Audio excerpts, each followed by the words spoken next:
What's happening? Landlord from Alabama here, back with another video. And today, man, we finna talk about Neville Gallimore. You know they calling him the Canadian bulldozer. If he can stay healthy, man, it's over. Let's go. Okay, maybe you pulled a Dave Chappelle and you was gone for a couple of years. You went on a hiatus to South Africa, you know, dodging millions or something for some strange reason. But let me bring you back up to speed about Mr. Neville Gallimore. He's 25 years old, coming out of Ottawa, Ontario, Canada, standing at 6'3", 302 pounds, and ran a 4.7 in a 40.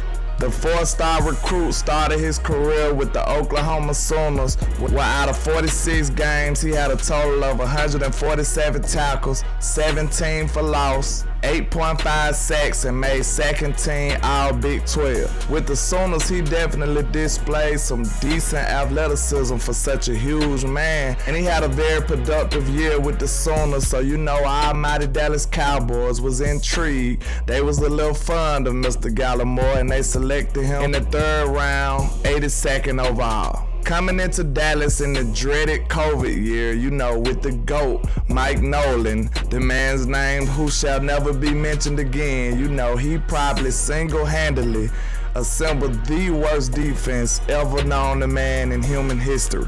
But Neville was coming into a bad coaching unit with a terrible defense, but somehow, some way, he beat the odds. He was that rose that grew out the concrete. He was the needle in the haystack. He gave us a glimmer of hope that he could be a decent player, even though the team was pretty terrible. I remember that game against the Steelers. He had two big stops back to back. He did a good play on the third down, then they went for it on fourth, and he penetrated and pretty much stuffed the run on that play as well. Then there was another play, he busted through the line. He just destroyed Pouncey, the lineman for the Steelers, and he just got to the quarterback real quickly. He hit Big Ben real hard, and he sandwiched him between him and DeMarcus Lawrence. I'm pretty sure Big Ben was thinking about retirement after that. He showed flashes in the 49ers game. He just burst on the scene, burst on the film, and just destroyed the running back. He put him in the dirt. He made him a pack, like the young folks say. He just really just made an outstanding play right there for the Cowboys. So basically, we had a terrible defense on a terrible team in a terrible year, but we had a little something to be happy about, the play of Neville Gallimore, especially with Jared McCoy going down so early.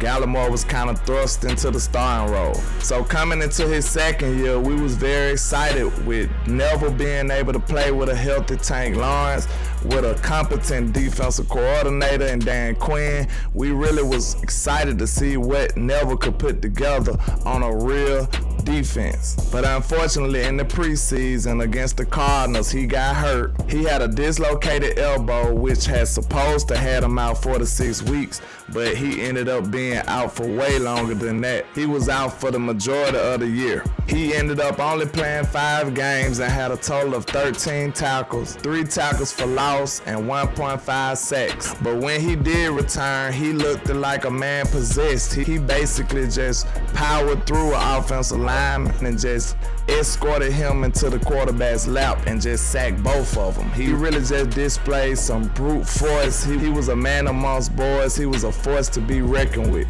Now, don't get in the comments saying I'm hyping everybody up, but Neville is somebody that I really like on this defense. He's basically a dancing bear. He's a huge athletic guy with some quick feet. He's very nimble and athletic and agile, especially for a 300+ pound guy, man. I'm really excited about what Neville could be on a good defense when he's healthy. They call him the Canadian bulldozer for a reason. He is a wrecking crew. He's a one-man wrecking crew. He is coming to cause havoc. Once he's off that line, he got a crazy first step. He's getting up and getting out of there. He's trying to make some noise when he coming off the line. He does a good job with following down the line and sniffing out the run, stuffing it. He chasing running backs down from behind all day long. He has a relentless motor. He's always going. He kind of got the same play style as DeMarcus Lawrence. When you think about it, you can tell that they are the same type of cloth kind of guy. Never takes plays off. He's always on 10. He's always giving his all 100%. But overall, Neville is a very high ceiling player in my opinion. He got a lot of untapped potential that we never seen due to injuries, due to us having a terrible defense at the same time. But he still ended up sticking out like a sore thumb. He still showed that he was a decent player. This offseason, he said he gained like 16 pounds of muscle. So if that's true, he's gonna be a load. He's gonna be a demon out there on that defensive line. He said thank Grady Jarrett. So you know Grady Jarrett is a great player as well. He wanna fit in that kind of mold. He wanna be that kind of a player. But you know, he did come back later on in the season and the defensive line started getting better and better. We started getting that boost, especially when Tank got back and when Neville got back. But they did have to figure they roll out and, you know, get used to the players and get a little chemistry. And we was trying to put all that together at the wrong time in the most important parts of the season, and it didn't work out too well. We didn't do nothing in the playoffs against the 49ers. We didn't have enough chemistry. I feel like the line didn't know each other well enough to play with enough camaraderie that they needed to get the job done. But this year coming up, I am very bullish on Neville Gallimore. I feel like he's gonna have a breakout year.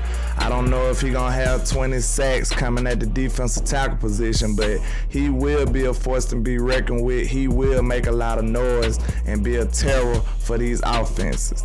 But that's all I got for you today, man. Just holla at your boy, Landlord from Alabama, with the same handle on all social media. And like I say, 1K, 1 love, Cowboys Nation. Let's go.